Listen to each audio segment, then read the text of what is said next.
2025-26 অর্থ বছরের বাজেট প্রণয়ন করা হয়েছে। আমি নারায়ণগঞ্জ সিটি কর্পোরেশনের 2025-26 অর্থ বছরের জন্য মোট 775,33,78,158 টাকার বাজেট ঘোষণা করছি। ধন্যবাদ। 25-26 অর্থ বছরের বাজেটে অতিরিক্ত করারোপ না করে নতুন রাজস্ব খাত সৃষ্টি এবং বিদ্যমান খাতসমূহকে তদারকির মাধ্যমে রাজস্ব আয় বৃদ্ধির উদ্যোগ গ্রহণ করা হয়েছে। এক্ষেত্রে অপ্রয়োজনীয় ব্যয় সংকোচন করে অবকাঠামো উন্নয়ন, পানি সরবরাহ ব্যবস্থার উন্নয়ন, বর্জ্য ব্যবস্থাপনা, প্রাথমিক স্বাস্থ্য সেবা, শিক্ষা ও সংস্কৃতির প্রসার, ক্রীড়া উন্নয়ন, জলাবদ্ধতা নিরসন, ডেঙ্গু নিয়ন্ত্রণ, পরিবেশ দূষণ নিয়ন্ত্রণ, যানজট নিরসন, সড়কপথের উন্নয়ন এবং তথ্য প্রযুক্তি নির্ভর নাগরিক সুবিধাদি ও সেবার মান উন্নয়নকে সর্বোচ্চ গুরুত্ব দিয়ে বাজেট প্রণয়ন করা হয়েছে। নারায়ণগঞ্জ সিটি কর্পোরেশন পরিচালনা কমিটি নবম সভায় নারায়ণগঞ্জ সিটি কর্পোরেশনের 2025-26 অর্থ বছরের 775,33,78,158 টাকার বাজেট অনুমোদন করেছে। 2024-25 অর্থ বছরের নারায়ণগঞ্জ সিটি কর্পোরেশনের সংশোধিত বাজেটের পরিমাণ ছিল 544,29,03,796 টাকা। নারায়ণগঞ্জ সিটি কর্পোরেশনের রাজস্ব আয় বৃদ্ধির লক্ষ্যে 25-26 অর্থ বছরের সুনির্দিষ্ট পরিকল্পনা গ্রহণ করা হয়েছে।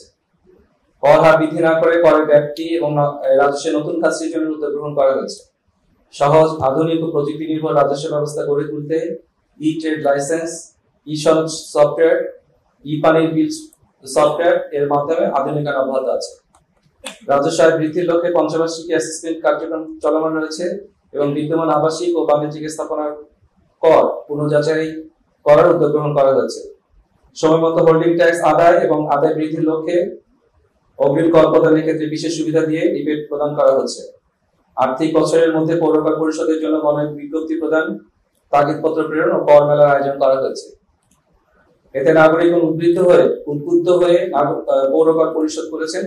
এ সত্ত্বেও সম্মানিত অনেক পৌর করদাতা সময়মতো কর পরিশোধ না করে কাঙ্ক্ষিত লক্ষ্যমাত্রা অর্জন করা সম্ভব হয়নি।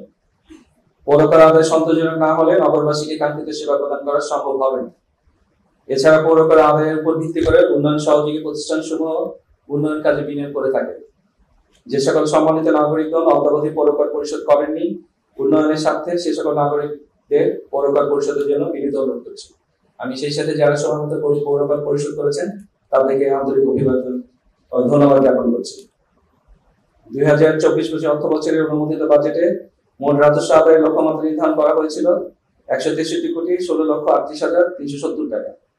এর বিপরীতে প্রকৃত রাজস্ব আদায় হয়েছে 135,12,46,182 টাকা।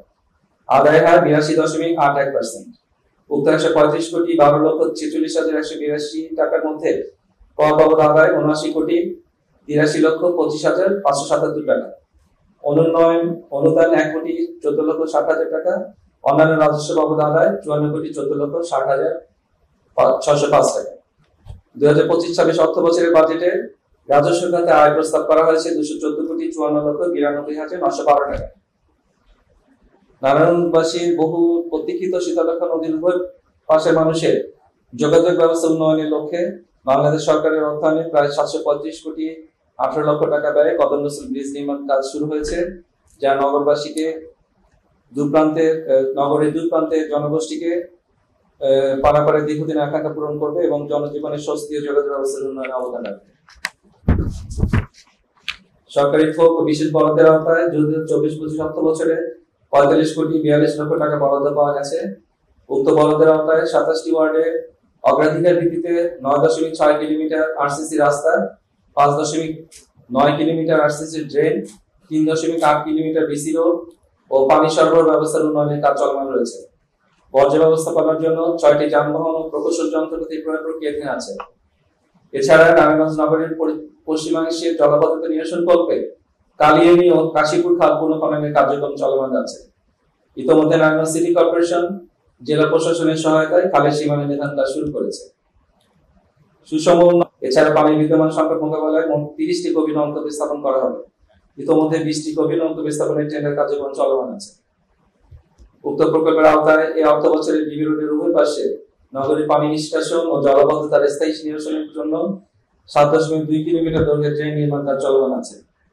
এই ড্রেনের নির্মাণ কাজ সম্পন্ন হলে বিবি রোডের পশ্চিম পাশে গলাচিপা, মাছদায়, দেওবন্দ, আল্লামা ইকবাল রোড জামতলা এলাকার জলাবদ্ধতা মুক্ত হবে। এই নির্মাণ কাজ চলাকালীন নগরবাসীর সাময়িক অসুবিধার জন্য আমি আন্তরিকভাবে দুঃখ প্রকাশ করছি। ড্রেনের কাজ নির্মাণ সম্পন্ন হলে নগরবাসী দীর্ঘ মেয়াদে এই সুফল ভোগ করবে।